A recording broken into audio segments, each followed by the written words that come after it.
What's up, guys? Sorry I was late. Can you please tell me if you guys can hear me?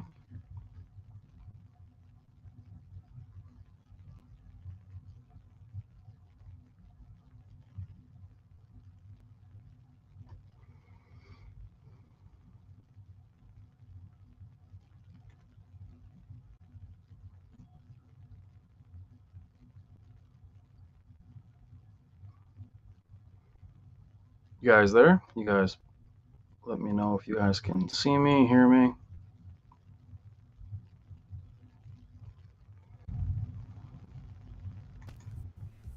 Yo, This guy showed up late to his own stream. I don't know if they can see me, dude. Freaking everything that was connected was disconnected. What's going on, brother? Oh, you look farther away than I do. What's happening, everybody? Sorry I'm late to my own stream. I am on here with Shane from SpareChange. How's everybody doing tonight?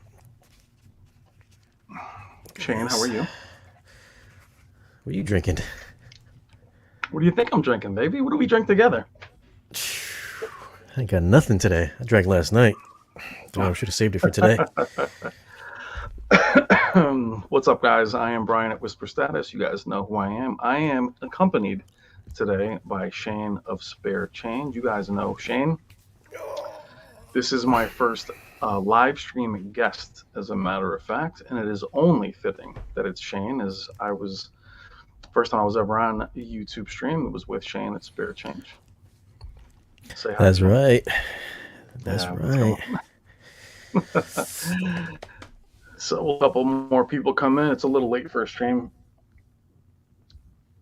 Got 11 people in here. Let's see. Greg, what's up, my friend? How are you? What's up? It's early for me. I usually get on around midnight. What's going on, David? I know you get on late night. This is my boy right here talking smack. Talking about rescheduling. 4 minutes. 4 minutes late. Brandon Lee is in the house. What's up, Brandon? Now, if any of you guys aren't subscribed to Shane, please check out Shane's channel. So, Shane, what's going on, bro? I know you went and saw the film again today. Yeah, just got back not that long ago. And what were you seeing on anything different on the second time around that stood out? Before we get into the review, we'll let a couple other people jump in. Yeah, well, not gonna lie. I mean, it is a 3-hour movie, 2 hours 55 minutes. I did fall asleep pretty hard a few times this time around. So Shane and I went to see it Friday night, and then Shane went back with his wife today at 3 p.m. Yeah. And him and I had a couple, fade outs in the theater opening nights. I knew he was doomed today. I mean, the wife stayed awake the whole time, but yeah, I must have dozed off probably 4 times this time around. Oh yeah. So this part's not that important, honey. I'll be back in a little while. I was like, when you wake up, you're like, did I snore? You start doing the swivel, like whoa. Did I wake myself up? All right, guys. Anybody in the chat? We only have about 16 in here, which is pretty quiet. But any of you guys see the film? Let me know if you guys have seen it. Obviously, this is going to be a spoiler review summary. So Shane and I, you've seen us collaborate a lot since I've started in YouTube. And, we're doing more together in terms of, technology, TVs. We have a studio space. If you check out his channel, you'll see that we are doing a vlog series to see what we do as YouTubers and influencers. Shane, tell us a little bit about this studio space. Yeah, we got a big old space now. It must be the size of a basketball court, maybe.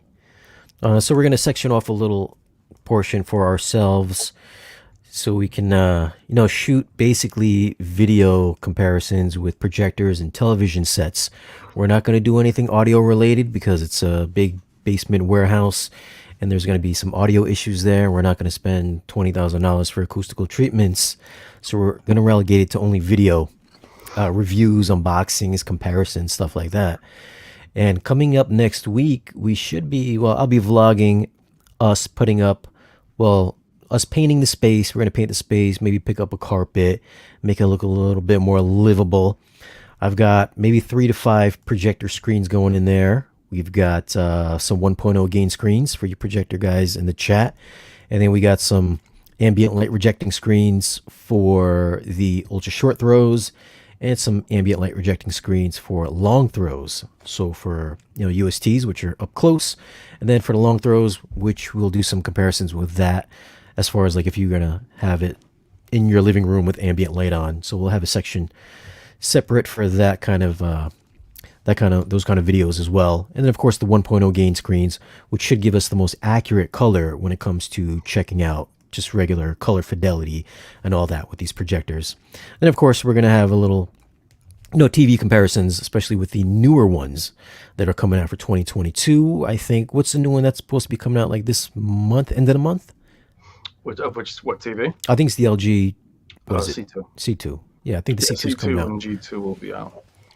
I know. I think there's some guys on there with some hands-on. I think Digital Trends did one recently, right? At their headquarters or something like that. So we'll have it on hand so we can play around with it all we want. Hopefully coming at the end of the month. So this will be a little bit more in depth on Brian's channel, not mine.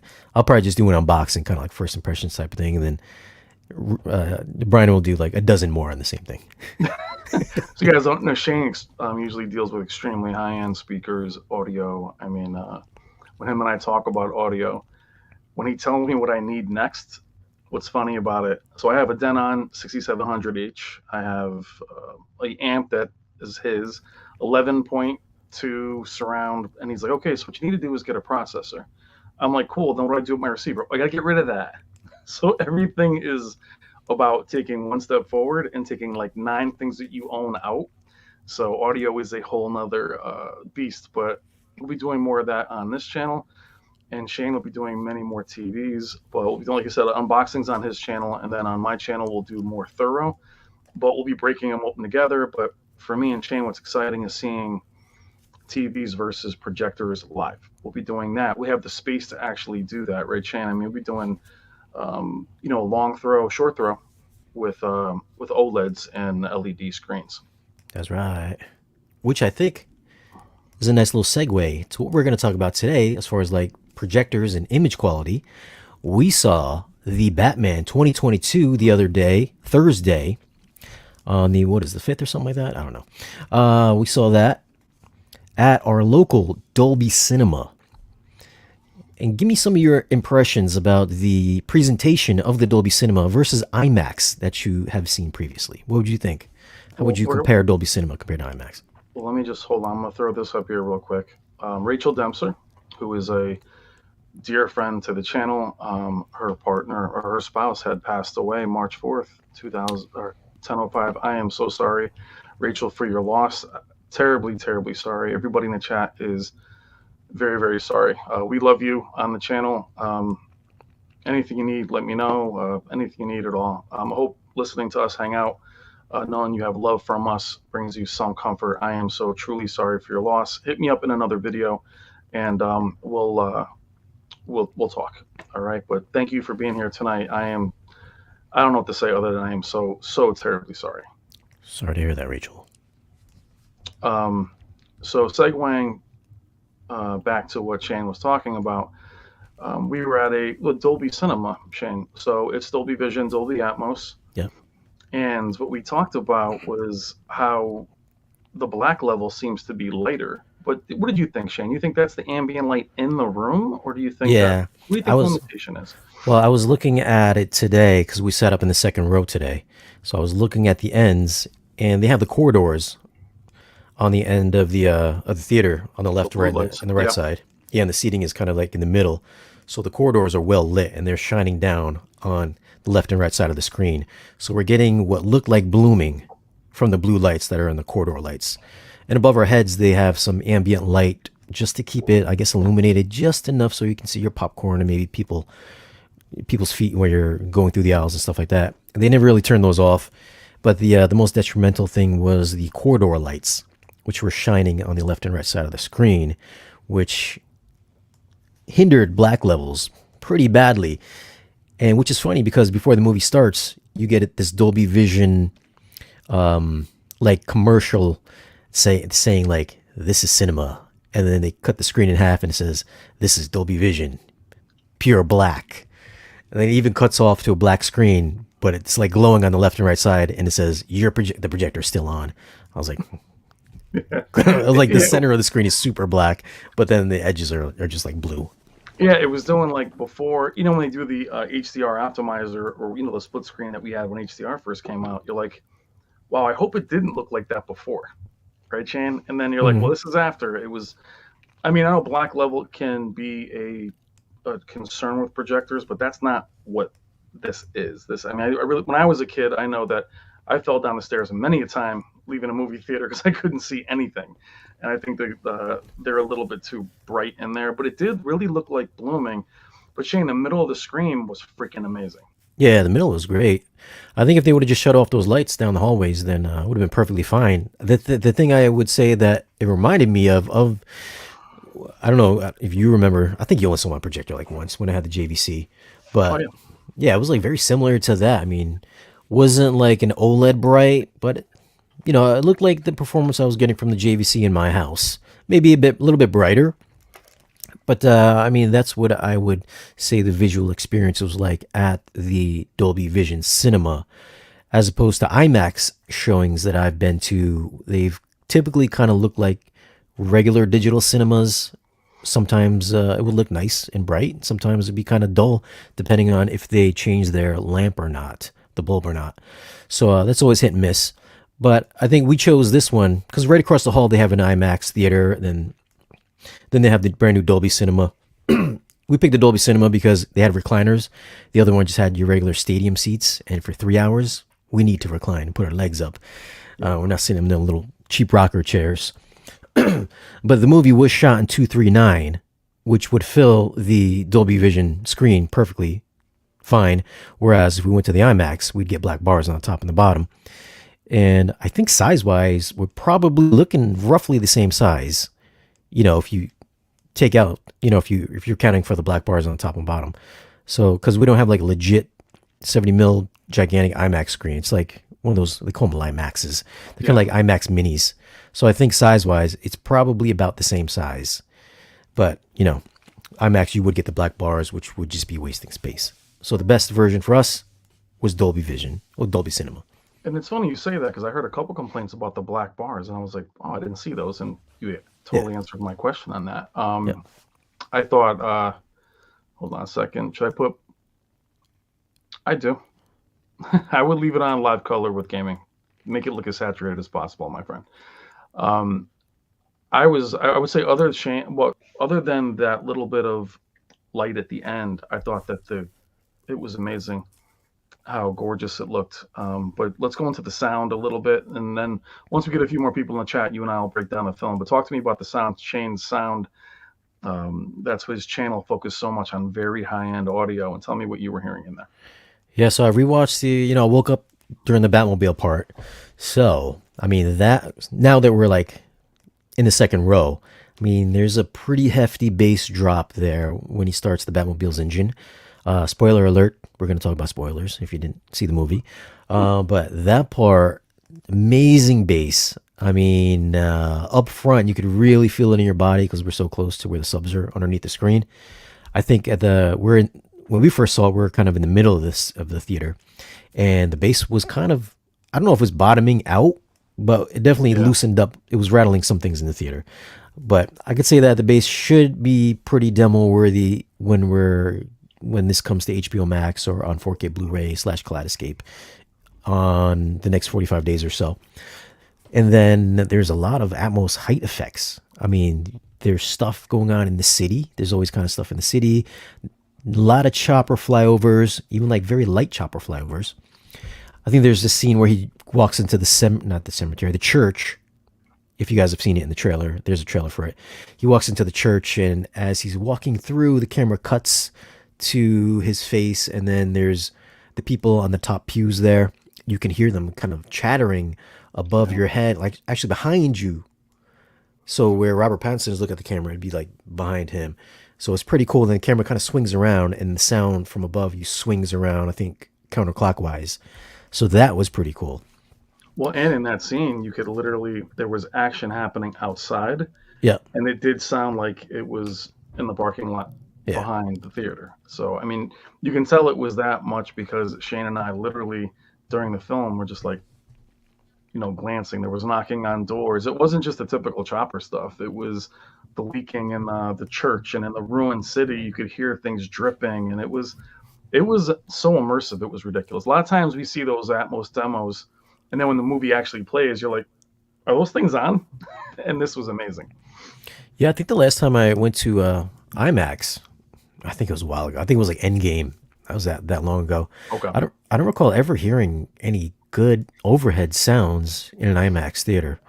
Maybe because it was Endgame, but I don't recall ever being like blown away by an IMAX sound system, except for the fact it has a lot of bass and it gets really loud. But I've never heard immersion like I've heard in the Dolby Cinema that we went to. And like this sounded more like what my home theater sounds like. So it's pretty close. Well, and Shane I think likes I think I Blu-ray. have a bit more bass in my theater though. Oh, he got my boy's got more at home. Shane does all the 4K Blu-rays as well. I know that Disney Max tend to be you need to turn them up louder. You notice that in the theater at all? Or is it only at home? No, Like I know yeah, the 4K well, Blu-rays are a little underwhelming. I wonder if that's part of what we're seeing. possibly. I mean, last one I saw was Spider No Way Home. I thought that was pretty good, but that's a Sony movie. But then what was the last Disney movie I seen? Oh, Eternals. Yeah, I Yeah. think that Oh, you went sounded to the see that in same the as what movies. I. Yeah, it sucked. That sounded pretty much the same as what I saw and heard at the house. So I'm gonna say it's a Oh, pretty good reflection of what you're gonna get at your home theater. As what's sounds pretty much same as a cinema mix. But yeah, that's why you picked the Dolby Vision yeah, version, cinema version. yeah. It's a little bit of a ride for us. It's about 45 minutes. It's an area where I grew up in, so it was kind of cool to go back. What's funny, Shane, you have one of those like you get to see movies, certain many movies per month kind of thing. Yeah, And I yeah. and I was gonna sign up for it, and then I looked and saw. I was like, I don't have enough movies I want to see. So I would want to go see it. yeah, so I signed up for the AMC A list. So it's like $23.95 a month. It's $24 plus Yep. tax.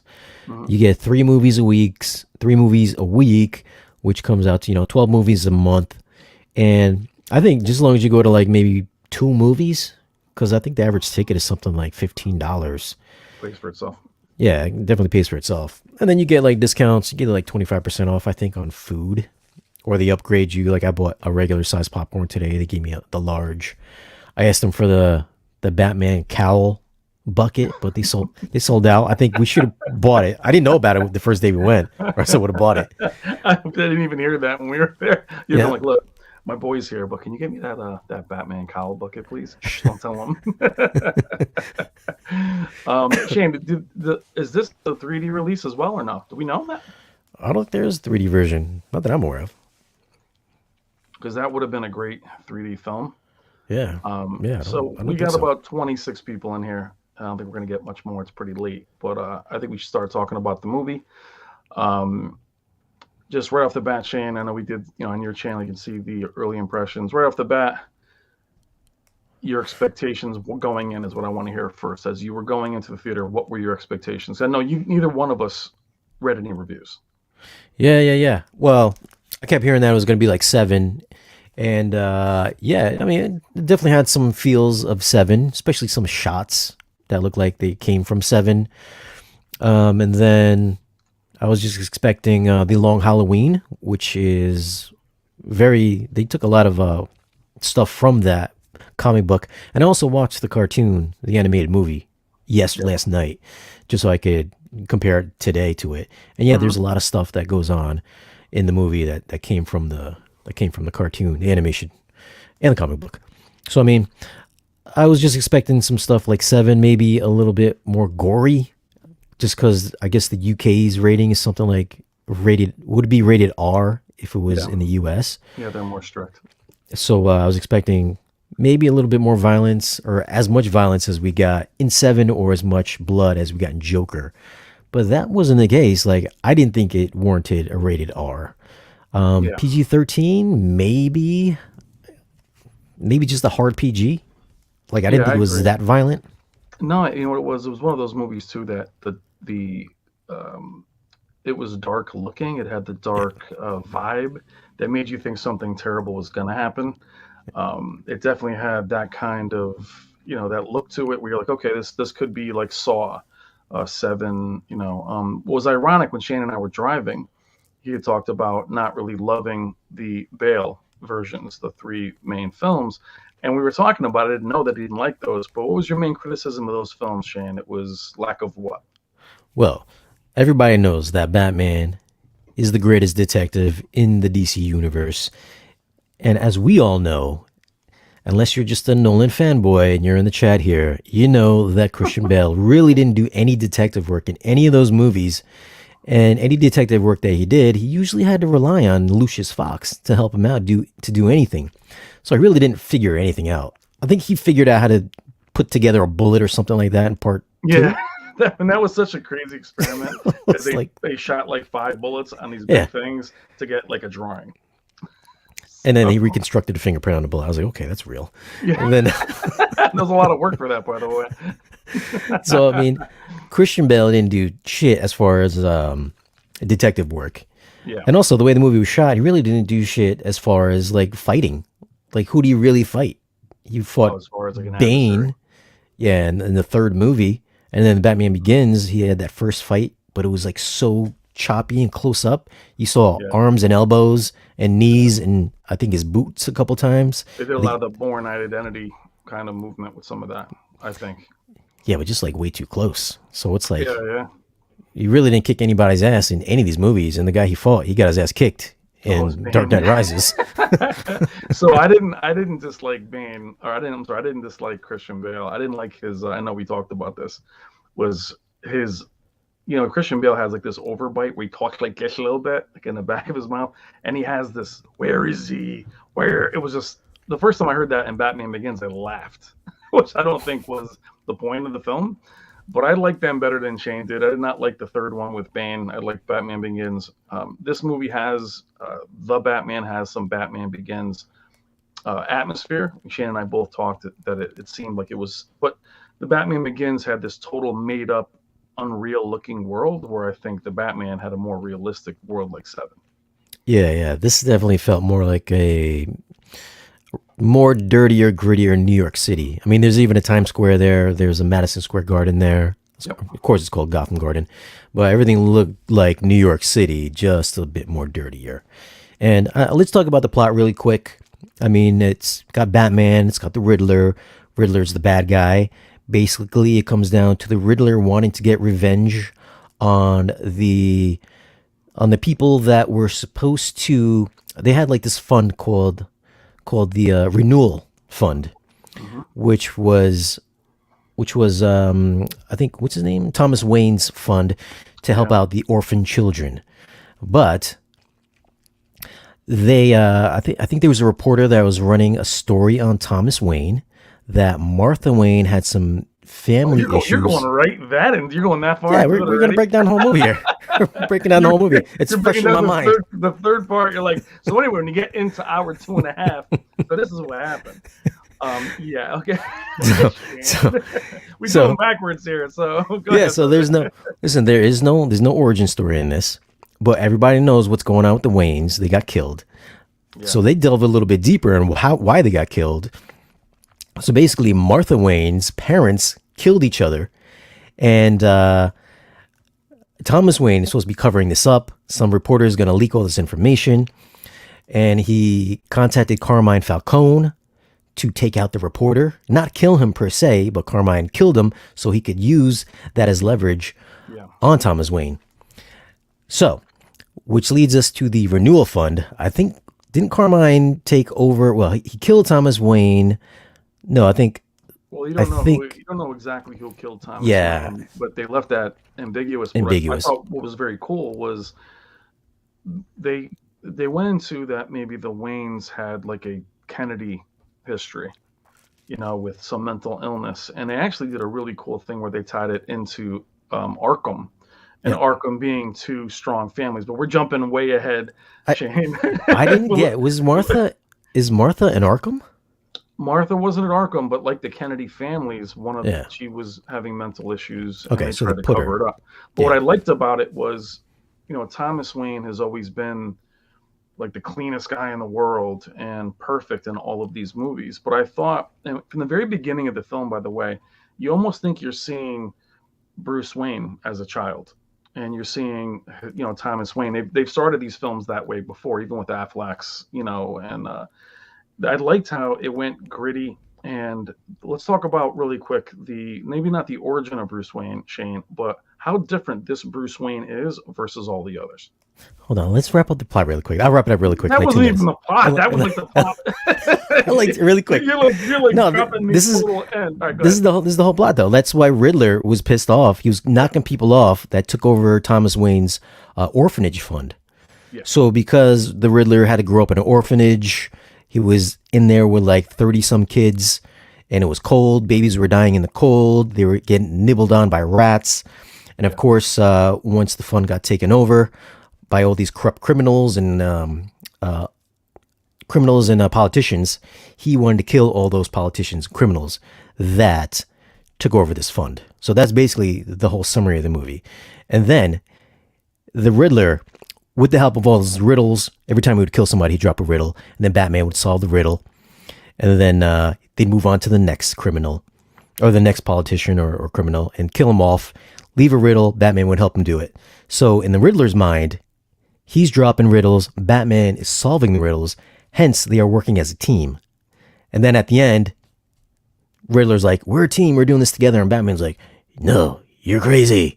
And then Riddler's like, oh my God, no, this is not how it went down. And then, so in his mind, he's a little cuckoo because he thought Batman was his buddy, but not the case.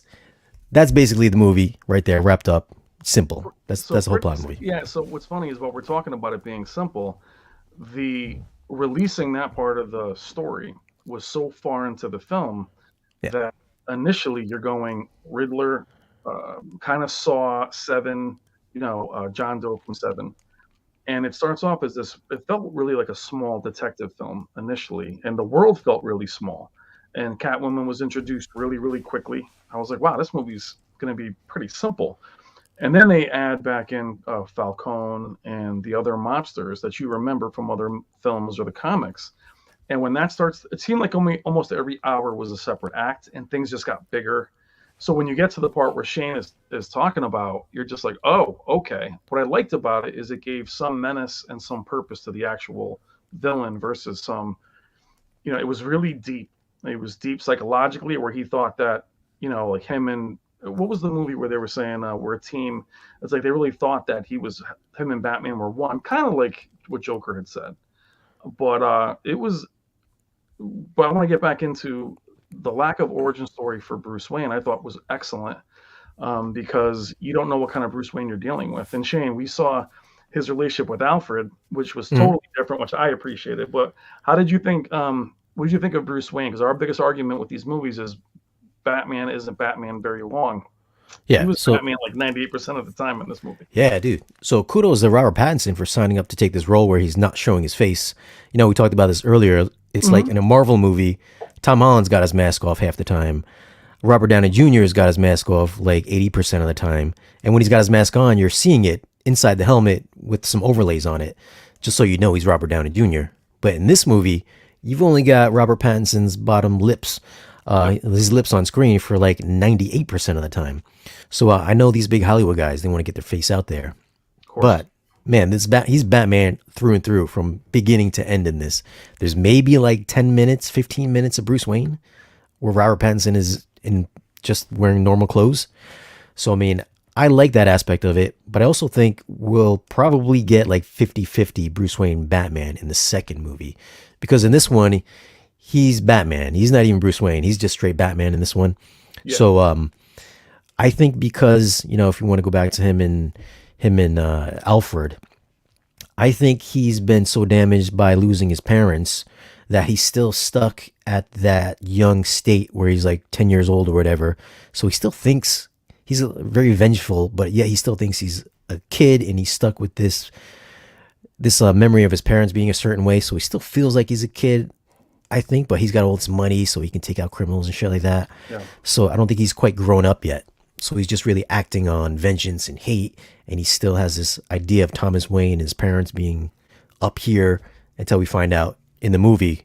So basically, he's growing from this young boy to a man towards the end of the movie, where you can see that he's actually helping people. And there's a scene for that towards the end of the movie where this kid like grabs his arm, and there's a light bulb that goes off in his head, and he's like, "I'm doing something good for Gotham." Yeah, and that's where the character development for Batman was different than other films. The Yeah. other films we've seen him, now granted we're year two, but he is such a jerk, right? When somebody dies, a couple key people die in the film, and the person would say, whether it was a corrupt cop, right, Shane? They'd say, Mhm. well, God, he was a good man, and he would just blanketly say, well, wrong side of the law. That's what happens. Yeah. So you can see that his character had gotten rid of the fear and was brutal because he trained himself just to be this cold. So he was able to help, but the minute you were on the wrong side of the law, you deserved to be there. So he had no empathy. And this character, as the movie goes on, you realize, as Shane had said, he was stuck as a youngster, but vengeance was all he cared about, and it drove him. But as Bruce Wayne, he was not the pretty boy. He was not suave. He was really a recluse, basically, since his parents died. Where like Bale's Bruce Wayne was like suave, and this dude looks like would be good in The Crow. I mean, he was just very thin, very gaunt, and they've alluded to, right, Shane, that basically the business is going under because they're Mm. dealing and right in the beginning, Shane, too, real quick to jump into Alfred. In the beginning of the film, when he ends up in the Batcave, which I thought was cool because it does look kind of dank, Alfred comes out, and you're like, oh, here we go. It's the same Alfred. And what did you think about Alfred being different? It looked like he was going to be fatherly again. Hey, Mr. Wayne, do up his scars, lay out his clothes, and that wasn't the case. And tell me what you thought about that. So Alfred comes out of the elevator. I think it's the elevator. He's all slick back, all dapper. He's got a limp. He's got a scar on his face. I was like, this dude's in the military. He's already badass. And we find out that he's the one that trained Bruce to fight. But then, of course, he kept some secrets about the Waynes, his parents. But he just looked like a badass dude. He's also kind of like the father figure that we all know. But the relationship between those two guys, obviously, he kind of keeps Bruce grounded. He is the father figure. And at the same time, Bruce is very quick with this. He was very quick with Alfred. Every time he has something to say, he's like, He was a jerk. yeah, he was an ass with him. He's like, you're not my father. Yeah, he was. So that real quick, and even that scene, the part that Shane's alluding to, it wasn't like Gotham, where you can tell he was like an MI6 former. That's the best part about I like with these films. It lets your brain fill it up. He basically says to him, "I taught you to fight," and he was kind of alluding that he was a terrible dad. He wasn't really a father figure. He was basically stuck with Bruce, not stuck, but he was trying to honor the father and take care of the son. And he was kind of alluding that he failed, but said, I taught you to fight. And that's all he had to say for us to fill it in is, okay, maybe this guy's the one that trained Bruce. Yeah. You'd have to go through that cheesy training, montage of a 6-year-old trying to, we didn't have to do that. And I think that's better. Look, the movie's 3 hours. So there was nothing else they were putting in the film. But I thought that little bit is enough to let you build it in your mind. Yep. Plus, there's a scene where Bruce has to be Bruce, and he comes out with any cufflinks on, and then Alfred is like, "We've got to keep up appearances. Take my cufflinks." He goes, "I'm not taking your cufflinks." He goes, "Take it. You have appearances to uphold. You're a Wayne." Then he goes. Then he looks at the cufflinks and goes, "Oh, this is oh, you're a Wayne too now." And then he goes, "Your father gave me these." And then he looks at him and he's like, a little heartfelt moment, like, "Oh, you are a Wayne. You are family." And I think from then, it kind of spirals into him starting to get some emotion. Because then there's another moment with Catwoman where he actually apologizes when he finds out that Carmine is Catwoman's father. Yeah. And so in that, and back to what we said real quick, there is a scene, first of all, I want to talk about one loophole in the film. There's two huge explosions that happen next to key characters, but like they don't catch fire. Like they're holding a bomb. But there's a scene where, and we're gonna circle around to chronological in a minute. But there was a scene where Alfred wakes up and he looks at him with these eyes, and he's like, Bruce, in the hospital, and he goes, "You lied to me." You're just like, wow, there goes, because he had this moment where you're gonna tear up or something. He's like, and he looked all, and he has this thing with his hair is like, "You lied to me." It was hysterical. Because Alfred wakes up from, he's happy. He's like happy he woke up. He's cracked a smile. He's like, "Oh, Bruce is here. Thank you for being here." You lied to me. He's like, huh? I was like, I got to wake up from my coma for this? Because he had this look like, this is where he's going to tell me he loves me. He's like, you lie. And I will say this, the movie has no slapstick comedy, but there were parts where we laughed. There was parts that were downright funny, and well, I'm sure we'll both talk about them, but there was parts in this film where you laughed. I like that because it's organic. I do like the Disney films, and I don't like the slapstick stuff as the world is ending. And real quick, when you get into this film, if you go into this film expecting a superhero film, you're going to be very disappointed. I don't think it feels like a superhero film. As I was leaving and Shane was in the bathroom, these two younger girls are walking out, and one turns around and goes, "That movie sucked." So I think if you're expecting that kind of film, you're going to be disappointed. Yeah, this is more like episode of True Detective with maybe Woody Harrelson dressed up as Batman. Yeah, that's no doubt. That's what it is. Like he ain't Batman yet. He's just a guy cosplaying as Batman who got some cool gadgets. that's what it comes down to. And he gets beat down in this film. I mean, his suit is, it's like cloth. And that's what's cool about the film too, is there's so much detail. Those of us that love 4K and 8K, there's so much detail. Even the jacket that he wears in the funeral doesn't look like an overcoat. It's got some wool to it. You can see that in the detail. But his outfit clearly even has like those guards on his arms where those are metal.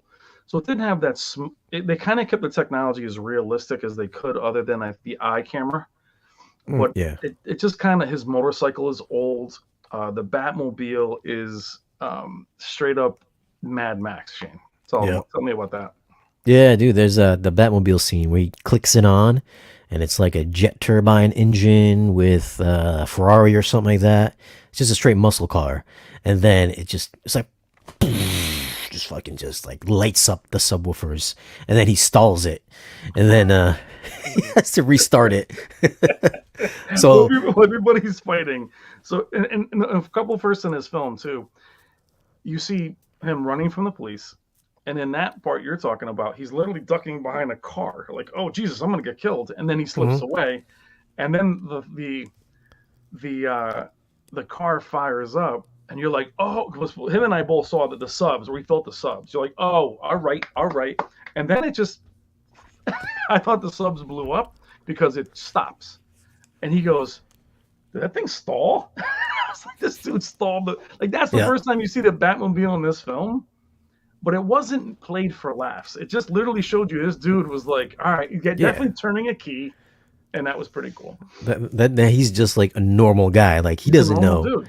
He doesn't know. He probably doesn't know how to put it in first gear yet at that kind of power. So he screws up there. He screws up when he's about to run out of the police headquarters. Like he's about to take a jump, and he's like, "Oh my God, this is a tall building. Let me stop." Like he actually had fear on his face because he thought he was going to die and fall off the building. There's that. He gets beaten several times. He gets shot several times. He gets knocked out several times. So this is not things that you see a seasoned Batman would ever happen. But in this movie, you can see all the mistakes he's doing, which I would assume in part 2, he's probably going to have all that stuff ironed out. So yeah, and there's a scene in the very beginning where he shows up and he's like stomping. And he comes out and he helps defend this guy. And even though the guy just saw him beat everybody down, he looks right at Batman and says, "Don't hurt me."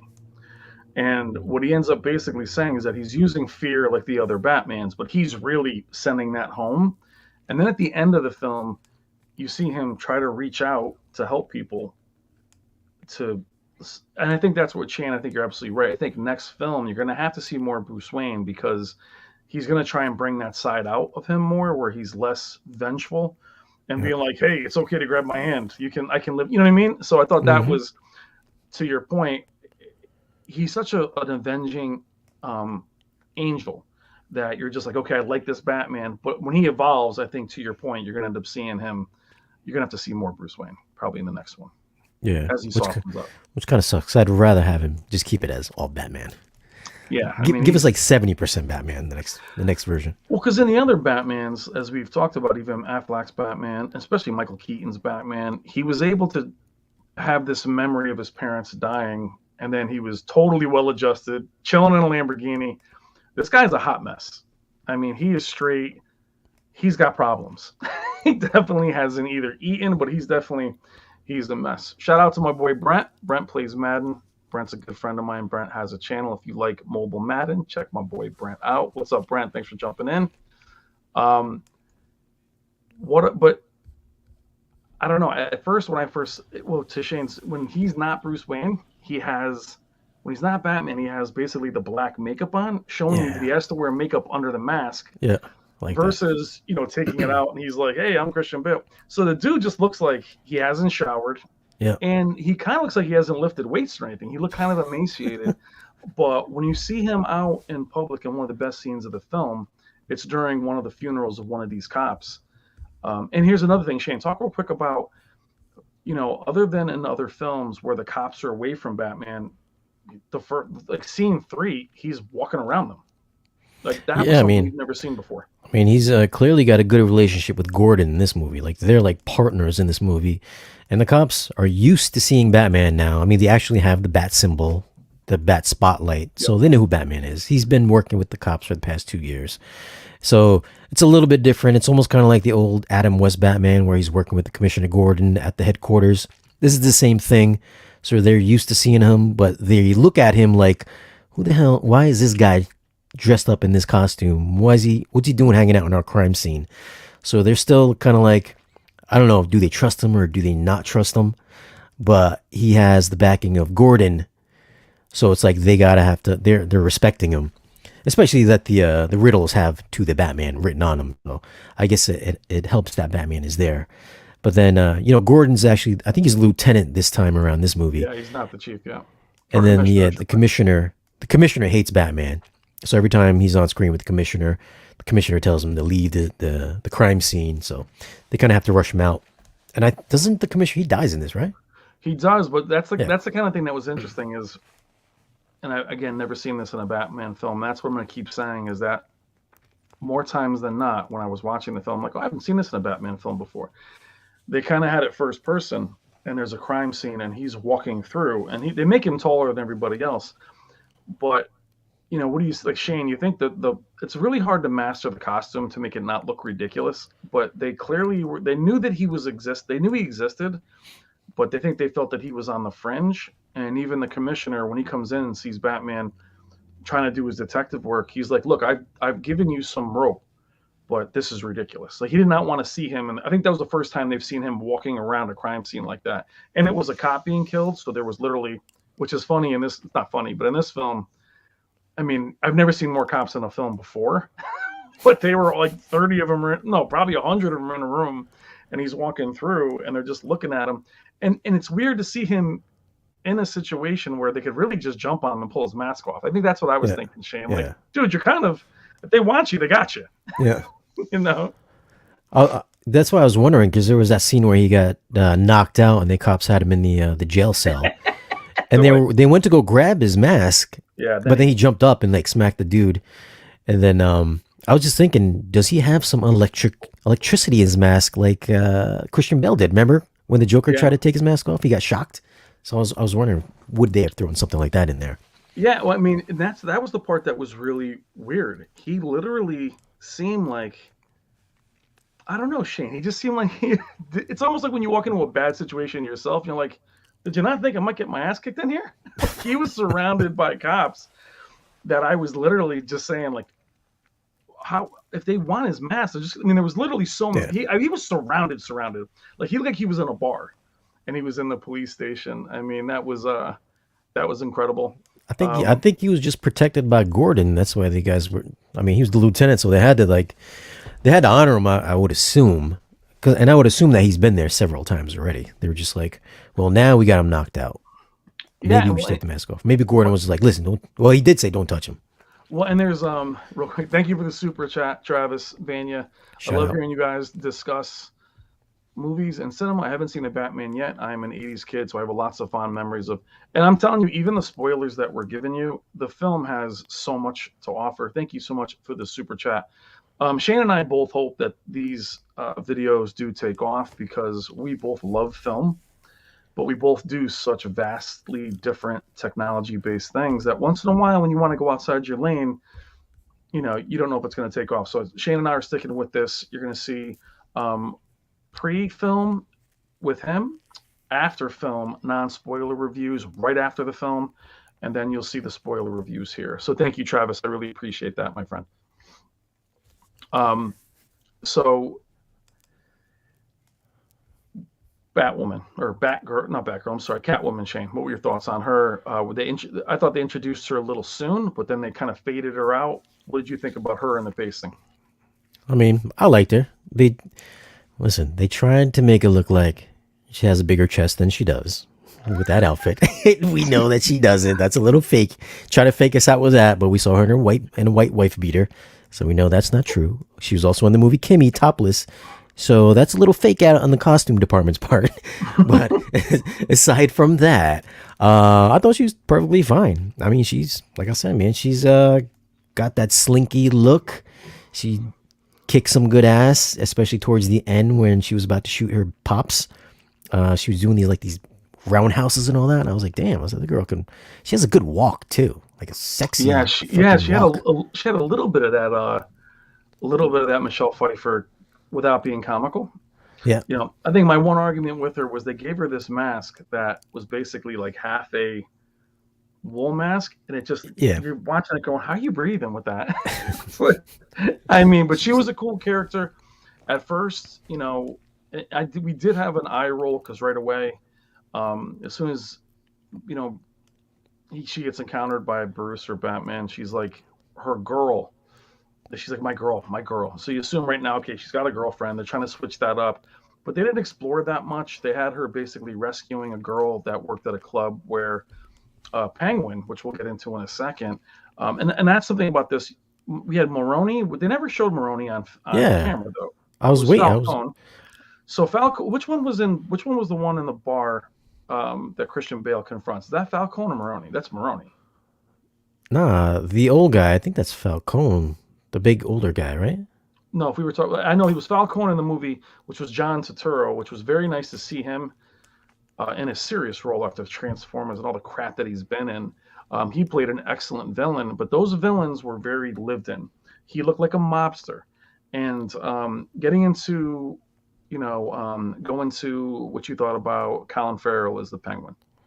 Yeah, Colin Farrell was awesome, dude. He's getting his own spin-off TV show, but I thought he was great. He definitely added a bit of comedy to the movie. Not like belly laughs or nothing like that, but Except for one, but he was the most like light-hearted guy, I guess, but still kind of badass at the same time.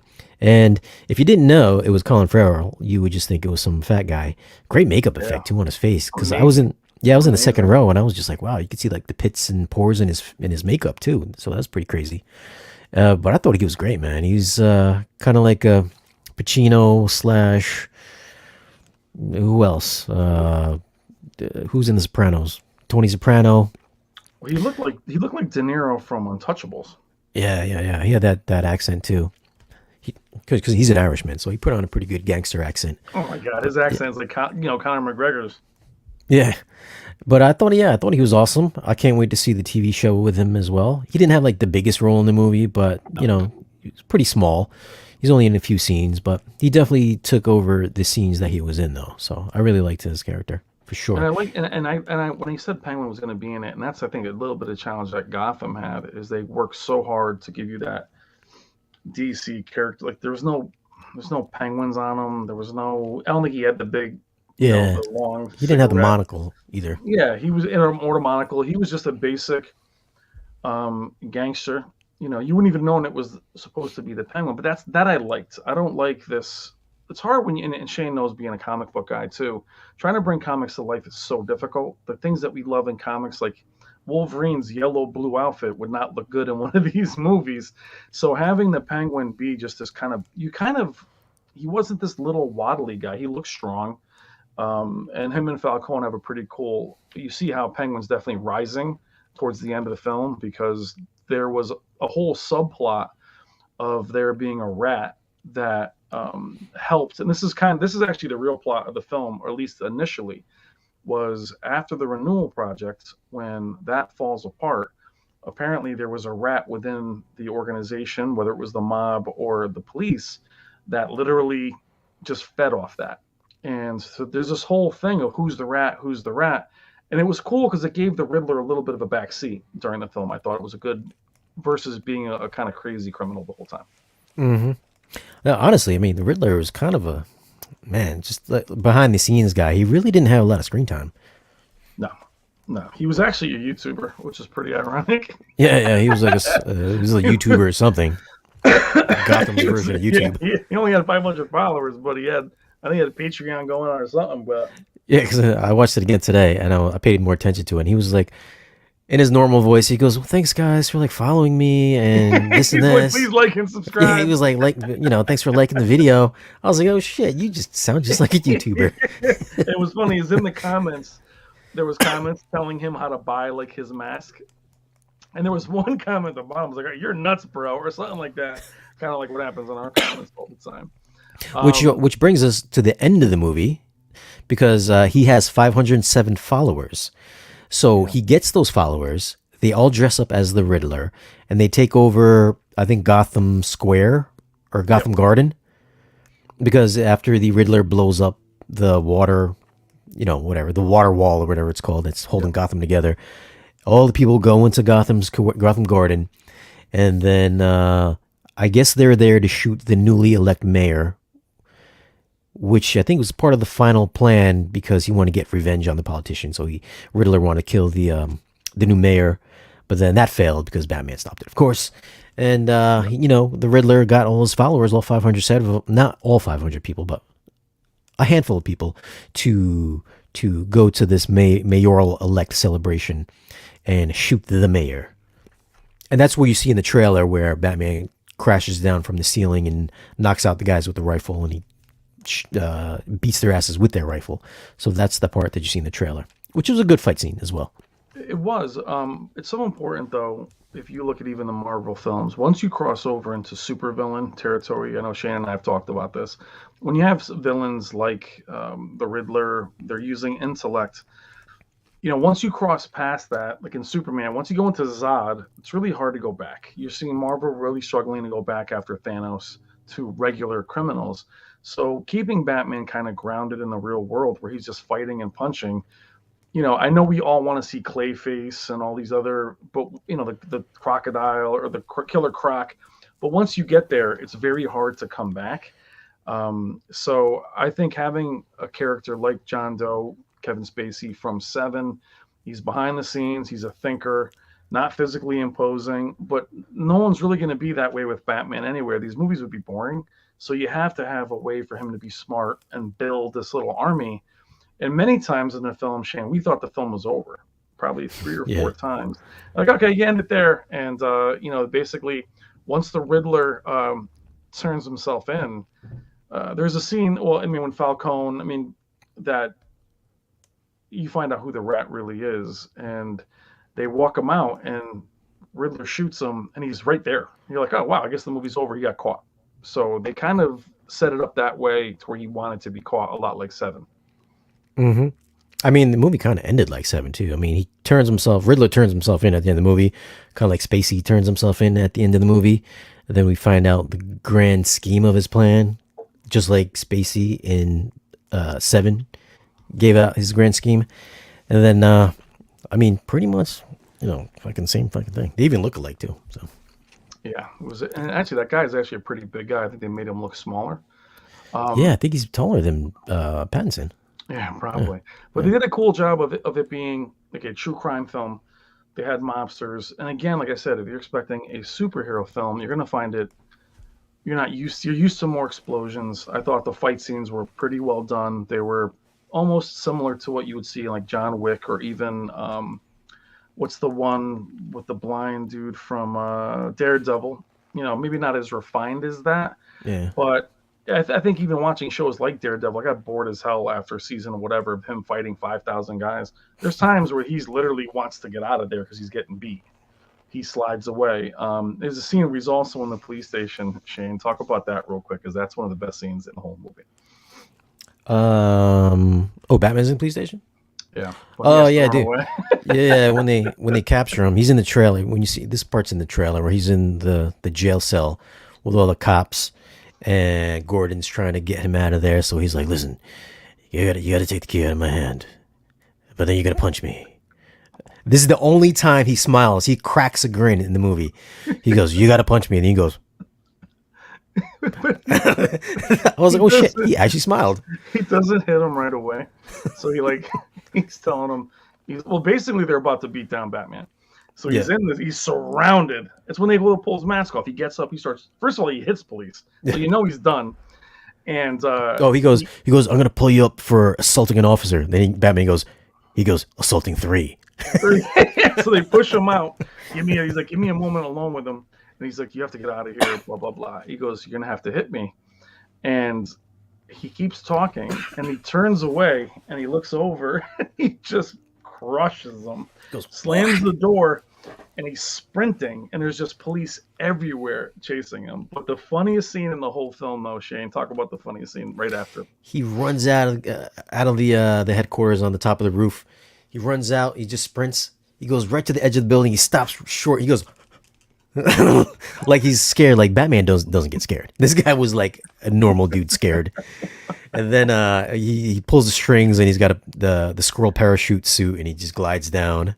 And then he glides down underneath a bridge, and his parachute clips the top of the bridge, swings him underneath the bridge, and he like crashes to the bottom of the bridge, rolls off into the street off of a bus. And then I'm thinking to myself, this is the most resilient Batman ever.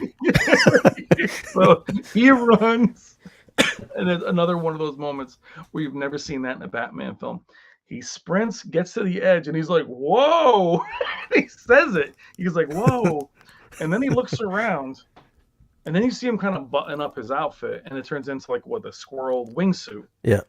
But when he goes down, it's not like any of the other films where he shoots the thing or he's suave. His face is like, oh.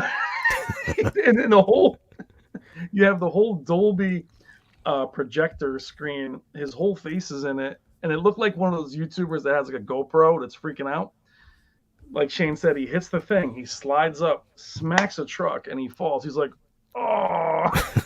But it was, and you saw him like limping away.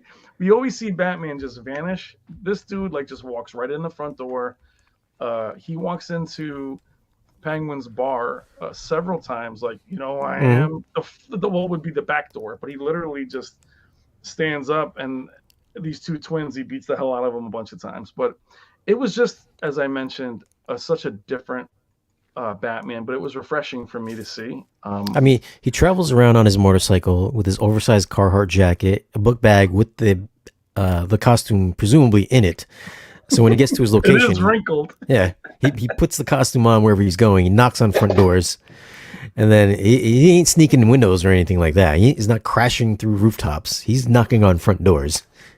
Yeah, and it was a scene where he's actually he's doing reconnaissance, and he has like a hood on, and he has a baseball hat on. I'm like, is he wearing a baseball hat? Like, what is he? It's kind of like in Batman Begins, where Christian Bale at the beginning, before he got a suit, was doing the cover up type thing before he put his outfit together. It's kind of the same idea, just a little bit more normal, just more realistic, I guess.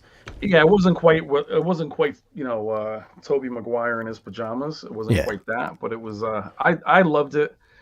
I think for me, the film, I don't know what to expect. It was very hard for Shane and I not to. I mean, obviously we're on a freaking platform. All you see is reviews and trailers, and him and I have always talked over the years when we do I would say going back to like Godzilla and Twister, right, Shane, in the '90s, they started doing those spoiler like trailers that were super long. They'd add things that weren't in the film, if you remember those, and you're like, I'm not watching these. I don't want to see what to expect. I went, and truthfully, I didn't even know who was playing Riddler. So when they actually unmasked him, I was like, oh, okay, cool.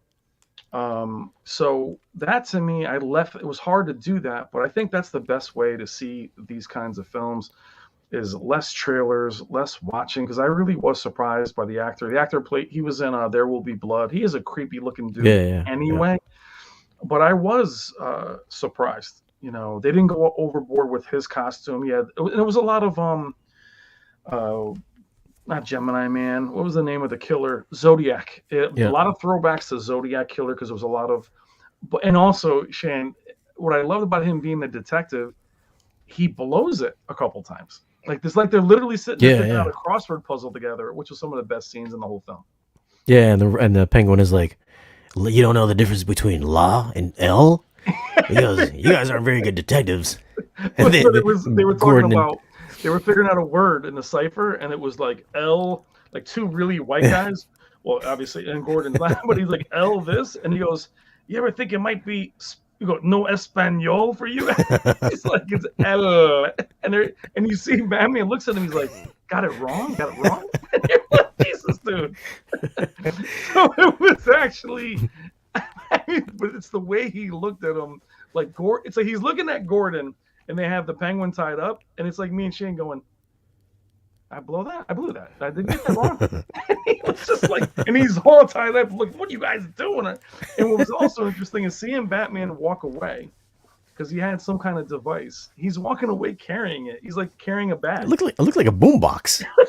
I was like, you getting your Bluetooth boombox right now and just leaving the area? I was like, what are you doing? What do you got there? It was like, if you remember Scary Movie, Yeah. when she looks outside, the very first one, she looks outside and she sees him by the tree. And then you see him literally like sneaking back behind the tree instead of disappearing. That's how this was. It was like they should have had a scene where he was like behind in the alley putting his clothes on. There was, yeah, they should have did that. I mean, there was some good stuff in there with Batman too. The part that's in the trailer at the beginning of the movie where I thought it was going to be like Thomas Wayne, but before Riddler knocks him out with the carpet thing, carpet tucker. So Riddler cuts off that guy's thumb, and then when Batman figures out this little riddle of what the little card is, they're like, we have to go check out his cars. So they go check out his car. Then Gordon's like, what are you looking for? He goes, USB. So he goes, here it is. He pulls out the USB stick. He goes, thumb, drive, and his thumb is attached to the USB stick. So in any other film that would be corny, but Shane, the way he was looking at him, because Gordon, they were in a Bentley, I think, or some kind of car, and he sees the USB. He's like, how do I activate it? And it literally is a USB with a fingerprint. And he goes, and he looks up, and Christian Bale, with his like this, but the way he says it, he's like a psychopath. He's holding a thumb. He's like, thumb drive. So he had like a little Terminator. So that's what I love about the comedy. He was just so awkward. It's like a guy that didn't know how to hang out that was trying to hang out. So I think their chemistry was cool because it was like he was catfishing him, right? Shane, he's like, 2 years, I don't even know who you are. Like, are you even you? So I thought that was really cool. He didn't trust him. And it reminded me too, Shane, that like Batman was helping the commissioner cheat on tests. Like, what I mean? He was kind of letting him in to help him, but didn't trust him. So that was a cool thing there too. Like he was definitely helping Commissioner or Lieutenant Gordon, but he just didn't know if he could really trust the guy because the guy's clearly out of his mind. But I thought it was cool, Shane. Let's touch on real quick when we go into the bar where the Penguin is. It was a little bit of a throwback to Batman Begins, but you saw all these like crazy scumbags and your typical stuff you'd see in these crazy bars.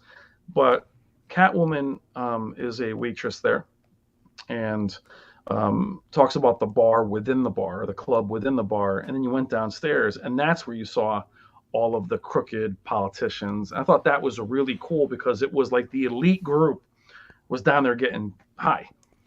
This is kind of almost the same scene as That was in the Dark Knight. Remember that club scene? Yeah. So there's the scene in the Dark Knight where they were fighting. I mean, when they were underneath, it reminded me of the bar scene where Maroni was hanging out. He goes, "Look, I got a judge over here, Yeah. and I could." But this was better because they were all in this really seedy club using this drug called drops, and you can see that they were all strung out. And back what Shane was saying about this renewal fund, every one of them had made their career through this renewal fund.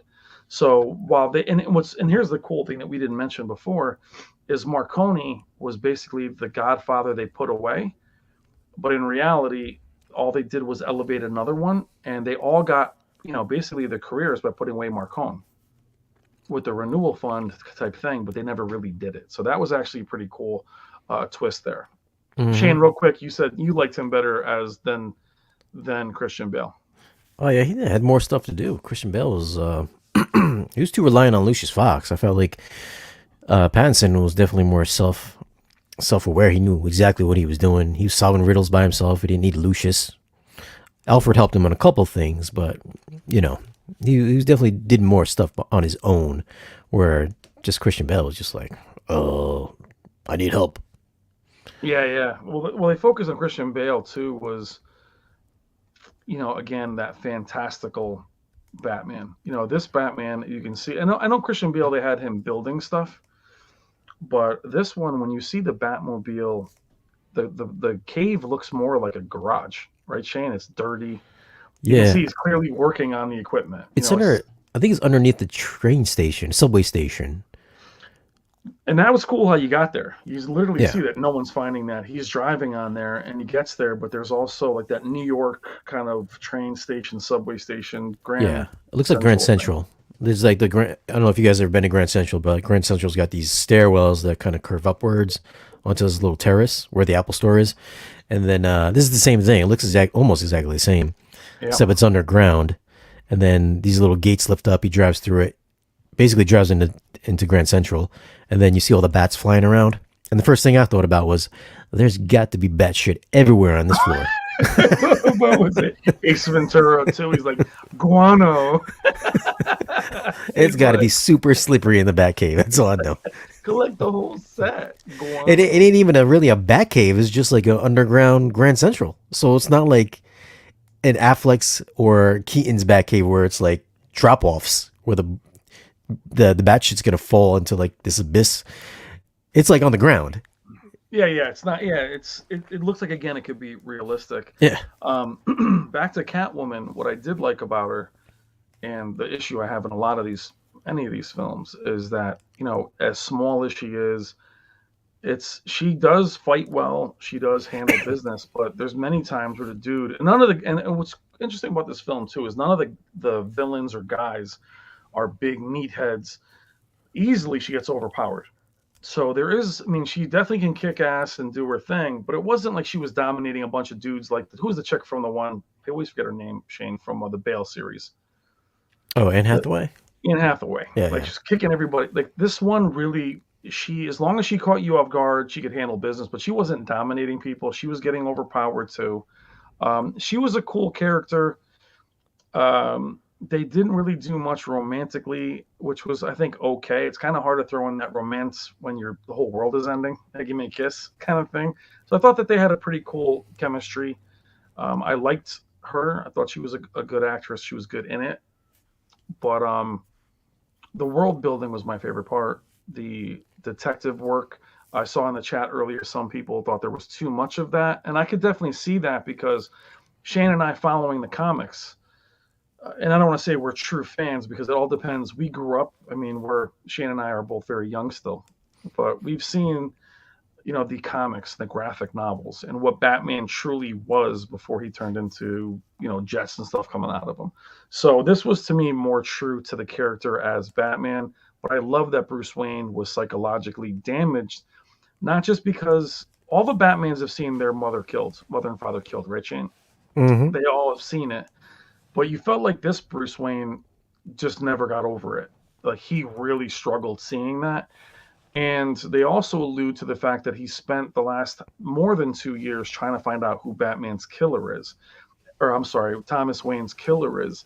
And that's something that really for all that he's finding out, he knows he can't make a difference. And he mentions that, which is cool in the movie, that he's been Batman for 2 years and things are getting worse and worse. Yes, indeed. Let's talk about the Joker scene real quick at the end. So Okay. the Joker makes an appearance after they throw the Riddler in Arkham. Joker makes an appearance. You can hear him doing the Joker laugh. I think he's played by the guy that was in the Eternals, Barry Keogh or something like that. I think he played. I don't even know any of the characters' names in Eternals, but he played the mind controlling guy. Uh, he's in He was there. so memorable. What was his name? Oh, Telepathy Man. Yeah, I think he's an Irish guy too. You can clearly see he's got a smile on his face. His face looks a little deformed. I thought it could have been Two-Face for a minute there because it looked like he had some skin condition along with the smile, and his hair was kind of like up high and curled over like the Joker in the cartoons. So he makes in a little guest appearance towards the end, kind of like what they did in Batman's Begins, except they actually showed the Joker. And I think I saw an interview with the director, Matt Reeves. He said they shot a scene where Batman actually had a conversation with him earlier on in the movie to ask him if he knew what was going on with the Riddler. Kind of like what they did in The Long Halloween, where they had Calendar Man. Batman would ask Calendar Man, kind of like the Hannibal Lecter character, what the next moves were. So I think they took the Joker to be kind of like Calendar Man in The Long Halloween, but they ended up cutting that part out. And he said he's going to release it sometime in the future. So but at that time in that scene, the Joker wasn't Joker yet. He's just kind of like a guy with a condition that made him smile. So he hasn't actually turned into the Joker yet. So I think we'll see more of that probably in the sequel. So I think you probably were better leaving that in because at least they would have given, because I know in the very beginning the gang that actually fights Joker or fights Batman has a Joker or has like cuts on their face, and they have like makeup on it that looks like the Joker's. It's like smirks and smiles. So the problem with introducing Joker next movie is how is he going to top what the Riddler's already done? The Riddler's basically destroyed the city. He's flooded it. What's Joker going to come out and be like, oh yeah, by the way, I'm bigger than you. I have more. I've done more than you. At least if they did the Hannibal Lecter thing, you would have had Joker would have had a history. So it's kind of hard to then say, oh, how come Batman never mentions the Joker in the first film if he was a big deal? I didn't like that Joker was in the film, but honestly, I thought there was a cool riddle where he's in the other cell. So Shane, what was cool was watching the Riddler kind of have a breakdown in his cell because, he gets thwarted. The city still gets destroyed.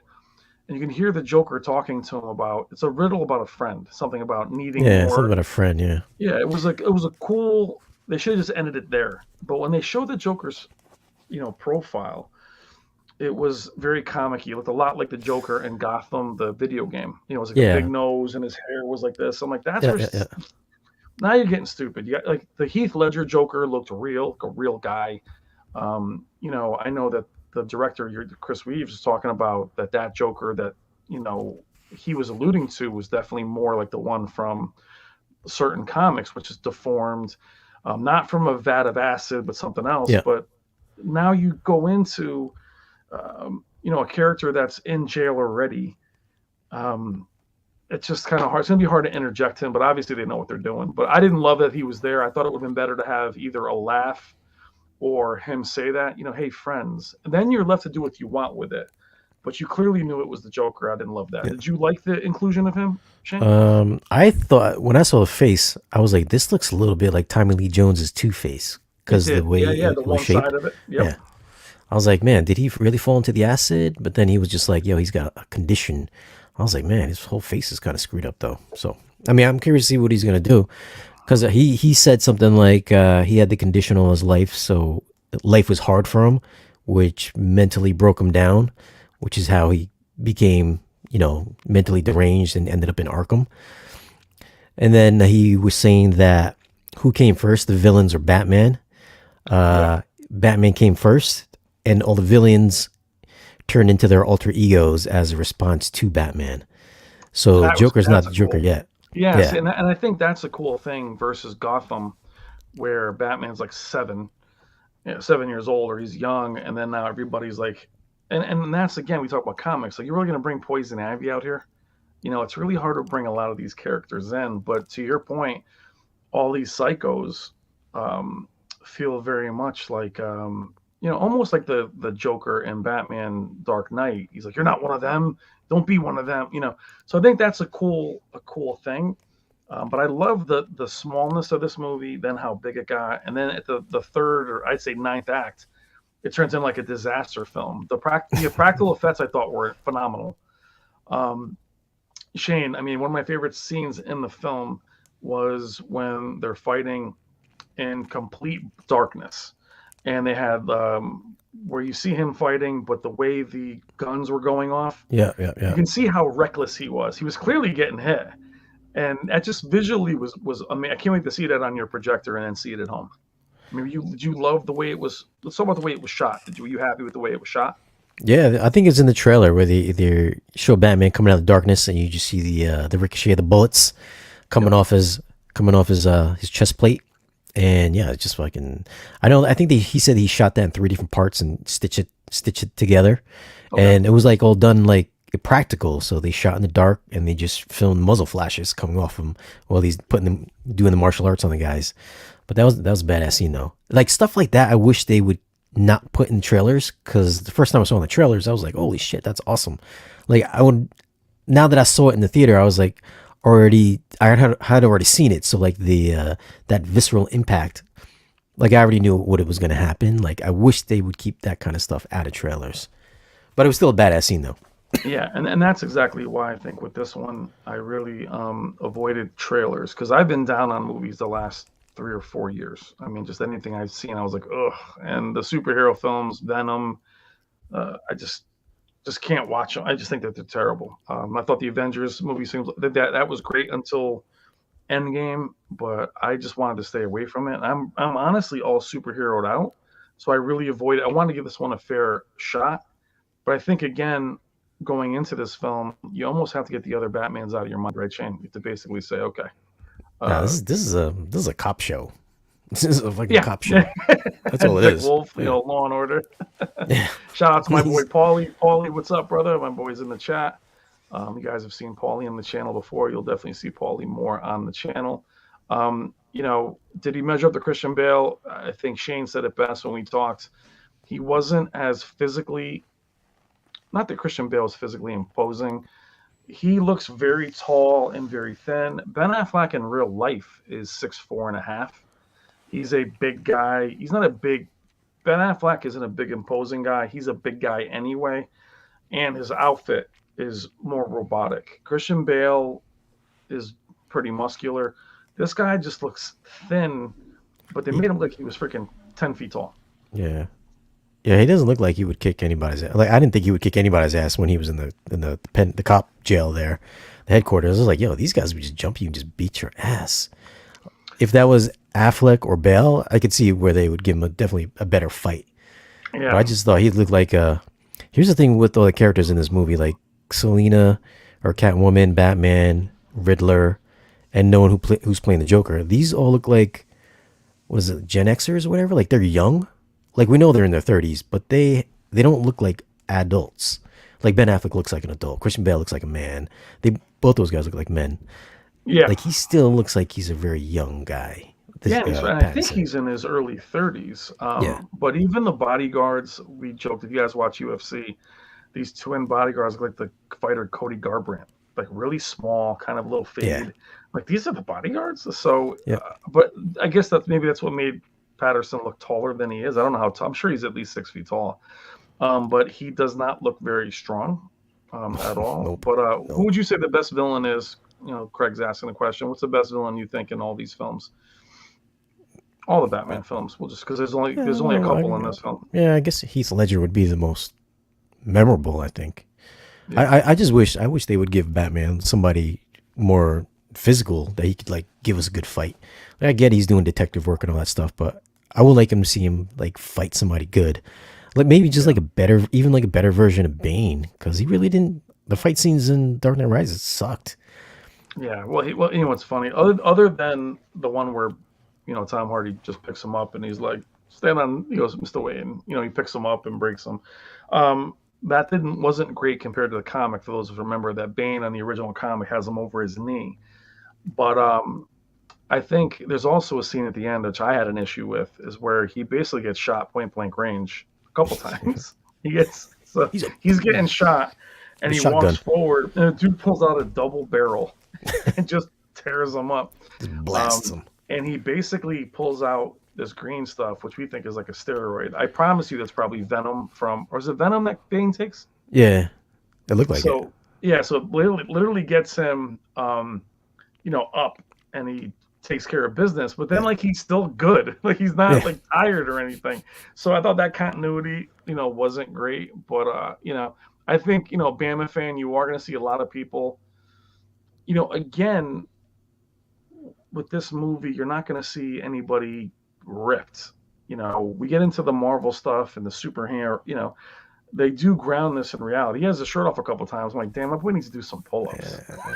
Plus, So the part at the beginning where the one of the detectives bumps into Batman, and he's like, "Oh, excuse me," and yeah, they show the shot of Batman from the side profile, and it's like he's a thin guy. I was like, "Man, you yeah, don't even he's have a real. chest. Your arm is thin." He's about a I was like, buck "Dude," 70, maybe with the gear on. I was like, "Come on, man." But I hope in the sequel he puts on some more weight, or they give him a fake muscle suit because he's just not a physical kind of guy. Definitely not. Definitely not. All in all, I was very happy with the film. It was a little long. I thought it was a little too long. You probably, It and Shane definitely and I was fucking both, long, yeah. yeah, we agreed on the cinematography, which we both agreed in Shane's video was very well done, but they do a lot of depth of field blur in this film, which, I mean, you saw it for the second time, Shane. We talked Yep. about when you see it the first time, you're so in awe, but I'm sure upon further viewings, you're like, all right, man, speed up walking down the hallway. Let's Dude, let's save about 15 minutes. they show his slow motion walk. I think like 4 or 5 times maybe.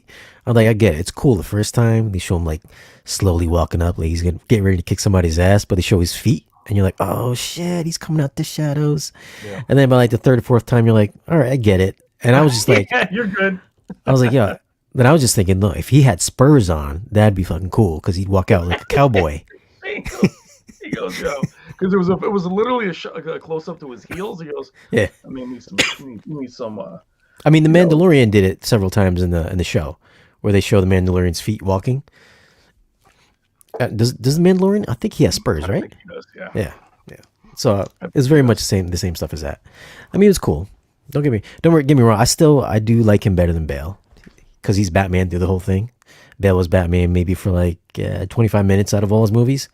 Well, this guy's Batman for like 2 hours and 45 minutes out of a 3 hour runtime. So he's definitely one of my favorite Batmen for sure. And then Ben Affleck is my favorite Batman. And Yeah, which I think the best Batman fight on film is the between him and warehouse. Superman.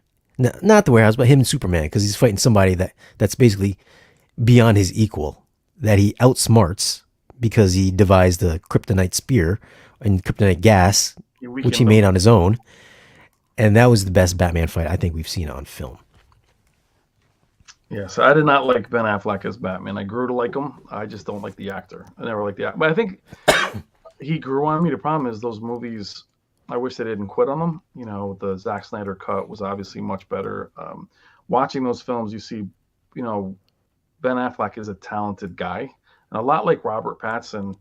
The casting's interesting because you have all this in your mind about who they were before. I mean, Twilight was a long time ago, but this kid cannot escape. Oh, Twilight. He's probably like, Jesus, that was 10 freaking years ago. Give me a break. But it was an interesting casting. I don't know why they chose him. I'm glad they did. I just hope again he gets in better shape or more physically imposing. I did read on some bodybuilder kind of forums that he's one of the very first actors that just decided. Well, he got in trouble because he said he didn't work out. What he meant was he was not going to do what these other actors do, which is do steroids. I mean, every actor you see get jacked for a role is enhanced. It's a Mm-hmm. fact. They're all enhanced. They do it. Even You know, Chris Helmsworth is a bigger guy, but there's no way he's that lean. And Robert Pattinson basically said, "I'm just not doing it." You know, and he's still trained for it, Yeah. but I mean, he has a he's got very some muscles. He got a little yeah. bit of But I mean, he muscles. wasn't going to do the steroid thing, which I bravo to him. Like if you look at Jared Butler in 300, I mean, other than it being CG, the guy got jacked, and then like a month later, he was tiny. Mm. So and what's funny, Andrew? I appreciate that with Batista, but my challenge, and Shane knows this well with films, is you can't have somebody like Batista in another franchise. You can't go Guardians of the Galaxy. You can't do Dune, and now you can't do this. Chris Pratt, these guys, I don't want to see The Rock anymore. You need to find unknowns. If you watch Reacher, which is a newer show, I appreciate that I've never seen that guy before. So I don't want to see The Rock. I see The Rock and ruin my Super Bowl. Everybody in the channel knows how I feel about The Rock. I like Batista, Andrew, but you can easily find an unknown that has to have that accent, by the way. And I think you could do Bane. I mean, Tom Hardy's tiny. Even when he got jacked, he was still tiny in that film. What I think you can do, because he wears a mask, is find somebody that's pretty built, and then when he does the Venom, find somebody who's just more built. You know what I mean? It's not that hard. You don't have to CG it, but he's an interesting character because he is Batman's equal in intellect, and it's just that they're going to have to find a way to do that a little bit better than jumping right to that. But any parts of the film, Shane, that you just didn't like, that you're like, okay, this might ruin it for me. Not a fan of this, or were No, you I do. pretty good with it? I like the whole thing. Let's say the rewatchability factor. I mean, I watched it again today, and I think it's more rewatchable than the Nolan films. But I don't know if I would like choose to watch this just because I was bored or something like that. Because I might, it will definitely put me to sleep again. I mean, the action parts were good in it, but I mean, just the 3 hours. It's almost like I love the Zack Snyder Justice League, but 4 hours, I have to watch that in parts. Like I don't know if it would. I don't think it would keep me as engaged all the way through multiple viewings because it's so long and it's Yeah. like I said, it's more like a long detective television show. Like I understand they try to really ground it in realism, but for me, for like a Batman movie, I want to see some fantastical stuff on it. I Yeah. want Ben Affleck to come back. I want him to do some crazy shit with Deathstroke and fight fucking parademons. I want that. That's kind of stuff I could rewatch over and over again because it's gonna make my system shine. It's entertaining. I don't. I already know the outcome of this movie, the detective stuff, and it's Yep. just him reading clues and stuff like that. I get it. How much am I gonna really get upon subsequent viewings? It's a pretty looking movie, but I think it's not a fun movie that you're gonna want to watch multiple times over. That's just Excellent. me. That's just me. But that's an excellent point, and Shane and I both like in comics. There's absolutely no reason, and I know movie fans struggle with this because they really had a hard time with Andrew Garfield's Spider-Man after Tobey Maguire's. Whoa, they connect. Whoa, whoa, whoa. I'm like, guys, there's literally 15 Spider-Man comics at the same time. You could have Joaquin Phoenix Joker not connect to this Joker. So what you really could do in theory is continue Robert Pattinson's Batman and do a series like that. And then I really think they should revisit Zack Snyder's that world, because that world is that fantastical, supernatural. You're dealing with. I mean, I think when we all watched, the what was it called, Justice League again, we were like, other than other than Thor, like them singing that stupid song, it took a half an hour. Just seeing not Doomsday, Dark Side, and actually seeing the way they wanted to make Steppenwolf the way he was supposed to look. You're like, okay, I can watch this movie. So I think, again, us being home theater nuts, us being action, I do want that still. I don't want to see I don't want to see Superman go back to chasing cops and robbers. We're past that. But I thought this was my point is you can do that still. There's no reason why DC should not say, um, Zach, do your thing. Let's get that going still, and then you still do this, because if the Marvel thing told us anything, is having everything work together does work. However, Mm-hmm. now they're in this total box. How are you going to bring in the X-Men now and be like, oh, where were these guys? Oh, where were these guys during the world ending? So you have to almost end it or keep it going. And I think you could easily do the Ben Affleck, Thor. Don't get rid of those characters. And I don't know how they're going to do it, Shane, because Thor was successful. I know they're doing Flash and Aquaman. oh, I'm sorry, Aquaman. See, look, I'm getting all the guys mixed up. But I think we could keep them going at the same time. I don't see why you have to. Like, they almost don't think the movie group can handle it. Yeah, I don't know, Comic man. book guys have been buying Amazing Spider-Man, Spectacular Spider-Man for years. They're not like, oh my god, I can't read this one if I don't have this one. I just think movie audiences are like, I don't get it, man. Is this a sequel or a prequel? You saw that with Suicide Squad. People were like, Yeah. is that Will Smith? That's not Will Smith. Is that Will Smith? They just He can't was different. understand. No, it's just I an English guy. I think when they get these team up movies that are kind of colorful, people automatically associate it with like they want to be like Marvel. But then it takes like a movie like Batman and Joker where it's totally left field. It's super dark. It's not comical whatsoever. Then people have nothing really to compare it to. Especially, well, nothing to. They can't really compare that to Marvel at all. So then people gravitate towards it because it looks like DC might be trying to do Marvel-esque type of thing. Yeah. You know what I mean? So they're for the DCEU, it's like want to be kind of Marvel, maybe, but it's still totally different. But this one, totally different than anything Marvel's doing. So I think people are just like they take it more seriously than what they did with the Zack Snyder with the Snyderverse and Suicide Squad. Even though that Suicide Squad was fucking awesome, I thought I really liked that one. Yes, but even going back to what you just said, even though we're saying that after the Nolan films, if you remember Man of Steel, the whole big knock on that was, wow, it was so dark, it wasn't funny. And then they went and Yeah, copied Marvel, and it had a stupid comedy. Like, I don't not like you. Like, it's stupid. Like, just do your own thing and yeah, figure it yeah. out, man. Um, Val Kilmer was a cool Batman. He was a cool actor. You remember seeing him? Was that the one with the Riddler? Which one was that with which that he was in? Those movies got so Yeah, that's stupid. really Oh yeah. my god, those got terrible. But I think you can do multiple films. I don't think you have to really pick or choose. But I love the film. I thought it was great. Other than the length, I didn't have any real issues with it. There wasn't a ton of action. The car chase was fantastic, but it was realistic. I love the image quality. It's going to be interesting to see how it looks at home Yep. because Hmm. on a projector with the lights completely off. So we'll actually follow this up when there's a home release. We'll cover it with our OLEDs, and we'll cover it with Shane's projector and his system. And we'll talk about, obviously he's going to do a 4K review on that. But I think it's going to be an amazing film home.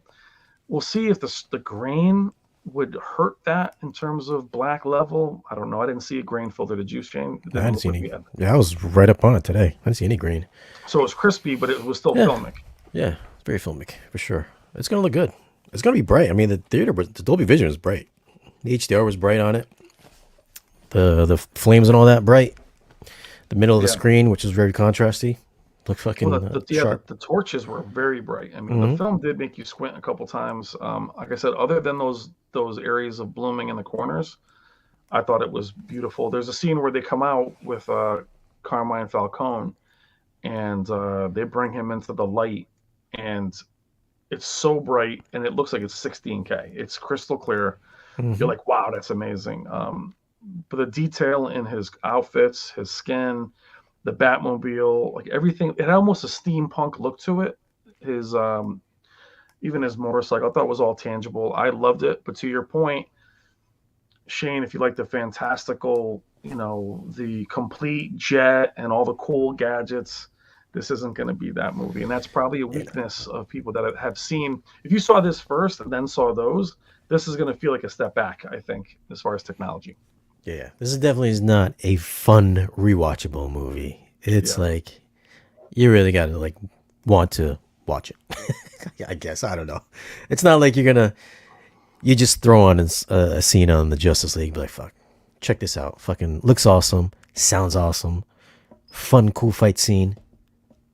Cool. This is like, what are you gonna really throw on? Him reading a puzzle, reading a little fucking post-it card or something like that. I don't Yeah, know. because Yeah. he is actually doing all these He's doing all these different ciphers. So you Yeah, can't imagine after a while it's not going to be super exciting. yeah. But Still a good movie. Don't get me wrong, it's a good movie. I like the yeah, better. I'm placing it in the same category as the Nolan stuff. Like I can't remember the last time I watched any of the Nolan movies. I know some of the guys that are fans of the Nolan stuff. They're just like, "Oh, this is the best Batman ever" because Chris Nolan did it. And it's like, are those movies really that enjoyable that you're watching them fucking multiple times, once a week or something? Not yeah. really. There's nothing that much happening in them. Um, but Well, the whatever. third People one, the like third people one, like different things. well, the third one was ridiculous. There were so many like, There was he's in pure a pit. shit. He's a pit in Africa. And then he's like chilling back in Gotham. He's got like back surgery. He's like, "Oh, my back hurts." He's like, "Hang on this rope. I'm just gonna karate chop your back." Yeah. He gets out, and then he's like, all of a sudden, he gets back in the city. He's got no money. He's It's like, wow, he's somehow he traveling. managed his way back from Ibiza, where fuck he is in the He desert, was across and the he's in Gotham. world. Yeah, and he's like, it He was goes just, walking down the bridge. Catwoman's on the motorcycle. and then he Oh, flies. Then he calls you flies for an help. atomic. Flies an atomic bomb out to sea, like way out, and then he just jumps out right Gosh, before it blows up. I'm like, we swam back, but you didn't get. Yeah, it was just stupid. And it's Bane was a cool ridiculous. character until the act where he's like becomes that chick totally makes him his bitch, and I'm like, oh, I can't watch this now. Mr. Wayne. I'm gonna break Um, your back. yeah, like your bag. Shane, you have any thoughts? My boy Paul wants to know. You have any predictions for like Morbius? Where do you think these new ones going? These new films? It's gonna be like the Venom movies. I'm sure he's probably gonna be like a bad good guy. They're gonna make him a good guy. I'm sure they're gonna do Yeah, that because we already see Michael Keaton's in the trailer. We've already established he's a bad guy, so he's probably gonna be one of the bad guys, and then Morbius will be like a good guy. so he plays the same bad guy. Was it the guy from Spider-Man? Spider Man, yeah, Vulture, Yeah, so he's like just chilling yeah, in prison. Like, hey, how you doing, buddy? yeah. Oh Jesus! Like, come on, man. You don't have to. You don't have to connect everything. You don't have to connect everything at all, man. It's just too much. I And being think local time, I not would letting say nice. Batman Begins has a pretty good rewatchability factor. That's a fun movie too. Batman Begins. But no, Batman Returns Which one was that? What do you with mean? Michelle Pfeiffer. Oh yeah. Yeah, Well, I yeah, love that movie. yeah. Those are good films. I mean, well, Yeah, the I love that first one. two were good. It gets real silly after that, and then was it Schwarzenegger? Freeze, chill, come on. I'm like, dude, those movies are awful. I mean, it was like I like Val Kilmer though. He's a cool Batman. 'Cause he he looks was, suave. He yeah, looks he suave. The looked like he costume was looks all in right. the. Um, I like that. I hope he gets a costume minus the nipples, but I hope he gets a rubber costume like that in the second one. Give him some fake muscles. Come on. I want to see. I want him see. I want to see him look a little bit more badass. He definitely needs them, man. He definitely needs them. All right, guys, we're getting towards the end. We pretty much covered the whole movie, spoilers and all. Even though I think we were so fragmented with it, you probably could watch this entire stream and be like, "Oh, sounds like the movie's backwards." I I just gave like it away. had. I gave away the whole plot right at the beginning. So It's like, yo, so the plot is, but the part that we talked about was so multi-layered. They do focus on this psychopath killing politicians, and the part that I did want to talk about is they uncover the history, as Shane alluded to, with the Waynes. And then there is this part where it talks about the Arkham family. And I like that. I think you could have went probably a little bit more into that history because it sounded like, the Arkham had, it's like they were two powerful families. They opened this hospital. I'd love to see an entire series just on Arkham. they're having a series on Arkham. On what? Arkham Asylum. By who? HBO. All right. Well, if it's the Yeah, same makers, that'd be great. But yeah, it's a spinoff. but you don't need. But again, like you can show Arkham, but don't start with the supervillains right away. Like you gotta build the place. Show the place. Don't start off with, oh, here's Clayface, here's this guy, here's the ventriloquist guy, here's the. You gotta save that stuff for a little while. Like Gotham was interesting, but then like they had Gordon was like a superhero. It was sure got stupid, but I like the film a lot. Probably the biggest weakness is the Like, rewatchability, mm. as Shane had mentioned. It's not something you're going to want to watch again and again. But I enjoyed it. I highly recommend it. Again, going in there expecting what you've watched coming from Batman, Superman. It has none of that. He's very, and you might look at his performance as being one dimensional, but that's really the character. The character is supposed to be Yeah. unfeeling. And I think to spoil it all the way, the lesson that he finds in the film is, you know, being this vengeful thing isn't ever going to heal him. You know, that was the deep part of the story of the film. It was like being this, he can only get so far in life being this monster. So he's going to have to start learning to have some empathy. It's okay that, like Selena Kyle's friend gets killed, and which is actually one of the horror parts of the film, Shane. Like they record her death, which you're like, oh Jesus, that was pretty. They had some scary moments, not scary, you weren't scared, but you know what I'm saying. Um, but he learns to have some empathy at the end of the film. Does people do make mistakes? That doesn't just mean they're dirty cops, and that's a cool part. And he decides to be more forgiving. Maybe the next film, it would be interesting, Shane, the next film if he struggles with that. I don't want him to come next year and be like a total good guy and be like, hey, how you doing? I'm Bruce Wayne. Like, I hope he has to learn. Maybe he does beat people to death and goes, he didn't kill anybody, did he? There was no guns. He's mentioned that a couple times, but he didn't kill anybody. Yep. Gordon was like, that's for you. That's your thing, man. He's like, the guns are mine. Yeah, exactly. Well, Shane, anything you want to add? We're coming up on, an hour and 40 minutes. Yeah, I think that's pretty much wraps it up, man. Good movie. Check it out for sure. Maybe you guys would like to rewatch it multiple times over. I don't know. I'll probably watch it again when it comes to 4K Blu-ray, but I'll probably rewatch it again when Part 2 comes out. But not something I'm going to revisit time and time again. If you're a Nolan fan, you'll probably want to rewatch it over and over again. Do they have a timeline? Are they working on the other one? Do you know? It's definitely, he's got a 3-picture deal, but what do you think it's going to be? I would guess probably another 2 years. Do you see it breaking $1 billion? I don't know. I don't think it's gonna break $1 billion. I think it's too long. Yeah. I think maybe that's the biggest thing. I think it'll come maybe 800. I'm thinking maybe it'll hit about 800. 800, okay. Maybe 900, but I don't think it's gonna hit $1 billion. It's not something you're gonna bring the kids to, which is how a lot of these films, Avatar and Spider-Man. I mean, Joker hit $1 billion. Did it really? I don't know. Yeah, I think that's a much shorter movie though. Yeah. Come on, Craig. Give it a chopper. It's a bomb in there. Yeah, I love the film. I thought it was great. That was great. So, Shane, if you guys aren't subscribed to Shane, we only have 22 people in here now. It's kind of a late night thing for us, but definitely check out Shane at SpareChange. He'll be linked. I'll cut this down. We'll make it a video. But check us out. We'll be doing a lot more together. Home theater stuff, movie stuff, vlogs on his channel, projectors, surround sound, TVs. You'll see us collaborate all year. Check out his channel, subscribe to it. And Shane, thanks so much for being on, bro. I really appreciate it. Yeah, man. And we're actually gonna go take care of the studio Tuesday. We're gonna do some painting. Yep, and you guys are gonna see things that you're not gonna be able to see anywhere else on the platform. We're gonna be doing comparisons again of long projectors, short throw projectors, TVs, 8K TVs, large TVs. And then Shane's channel also, processors, amplifiers, speakers, very high-end, amazing stuff. You'll see us also vlogging, carrying that stuff into his place. Amazing content on Shane's channel. But I really appreciate you guys watching tonight. Love you guys. And Shane, again, thanks for being on.